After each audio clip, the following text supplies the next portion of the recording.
Hello, my dear friends. Today we are going to talk about cognitive learning. First of all, let us know that what actually is learning. Yes, of course, it is very important for all of us to know that what is learning first. So, learning is a process which brings a change in behavior. Learning is a process which brings change in behavior. This change in behavior, it doesn't come automatically. Of course, that learning word is attached with it. So I am going to talk about the Bloom's taxonomy for this cognitive learning, which in 1956 an American psychologist or psychiatrist, you can say, Benjamin Bloom, gave not only to the schools but also in our practical life. This model of learning is having three domains. The first domain is cognitive learning. Second domain will be affective learning, and third domain will be psychomotor domain. Today in this video we will not be talking about affective domain and psychomotor domain. Today we will be discussing only on cognitive learning, which we all do in our day-to-day life. Even in our schools, colleges, wherever we do the learning activities, we undergo this cognitive learning, where the requirement is in all the three domains: cognitive, affective and psychomotor domains. So as we said, learning is a process which brings a change in behavior. So that change in behavior should get reflected automatically. There is no need to showcase of it. That change in behavior will be visible to everyone with our own behavior. Here is that Bloom's taxonomy, and this Bloom's taxonomy, as I said, Benjamin Bloom in 1956, he gave 6 levels of learning under cognitive learning. We all learn in all these phases. The very first learning is from the phase of remember, then it moves to understand, then it moves to apply, and then analyze, evaluate, and at the topmost it is create level. See, whenever we learn something without going deeper into that, just we know about the concept of that particular, you can say, topic, that is called remember. Like I am giving you an example. We all know Newton's first law of motion. Every body continues to be in a state of rest or in uniform motion unless acted upon by some external force to act otherwise. So when we have said the statement of this Newton's first law, it makes us to go in remember level. It means we have remembered, but still we have not understood that what actually it is. So remembering is rote learning. What we say now, that is exactly ditto rote learning. That is remember level. But when we understand that why some object which are kept in our home, it is not changing its position unless we apply a force and change its position. If we will keep our bed at one place for years together, the bed will be at that place only.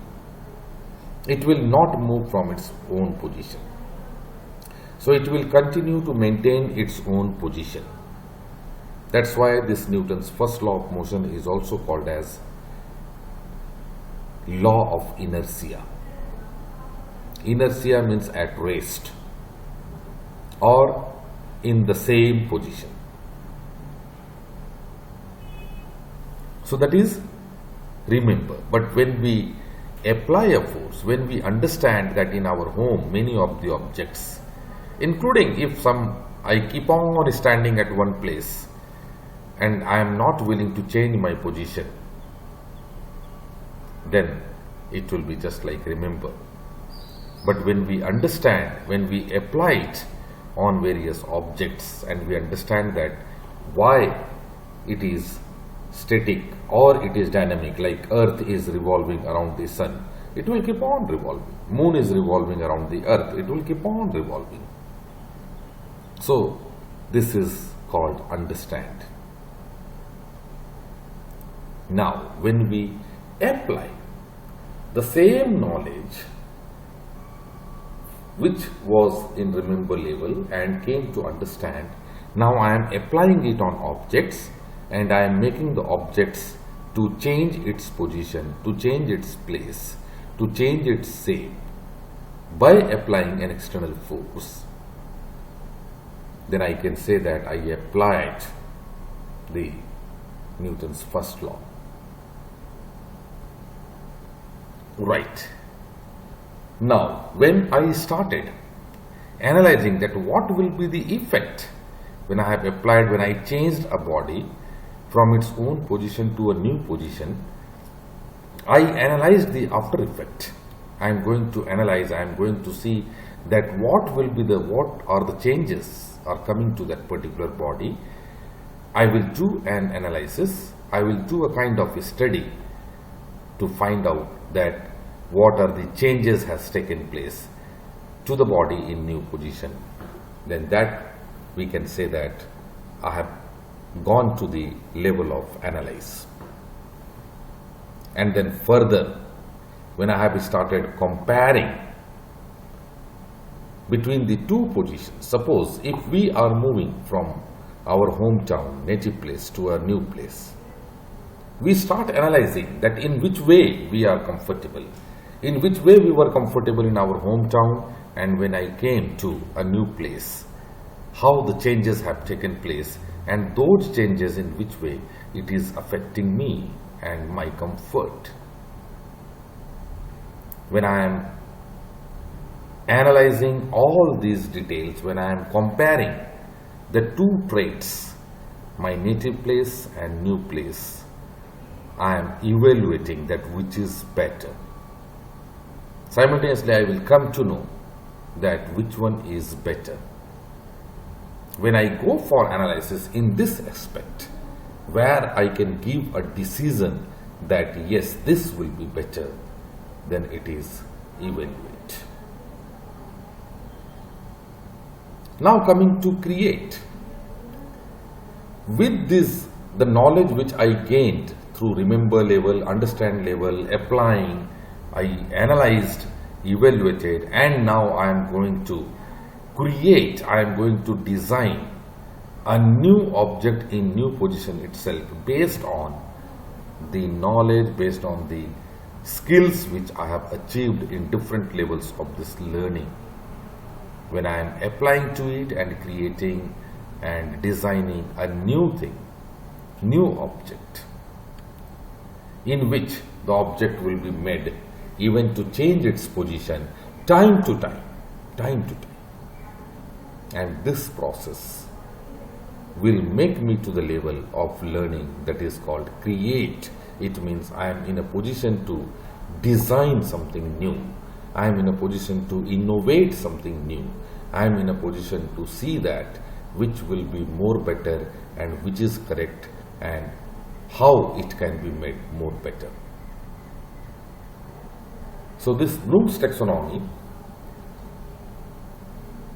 is clearly telling us that a child, an adult, everyone undergoes these levels of learning at different stages in their life.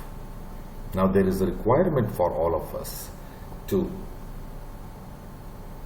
make the learning in schools and colleges above apply level, so that the students should come to the level of create by completion of their graduation, by completion of their college life, by completion of their undergraduate and postgraduate qualifications. There is a requirement for all of us to have this create level of learning for all the students. I hope in this brief video I gave a complete description of the various levels of learning in cognitive domain. In next video, we'll be discussing about affective domain and psychomotor domain. Thank you.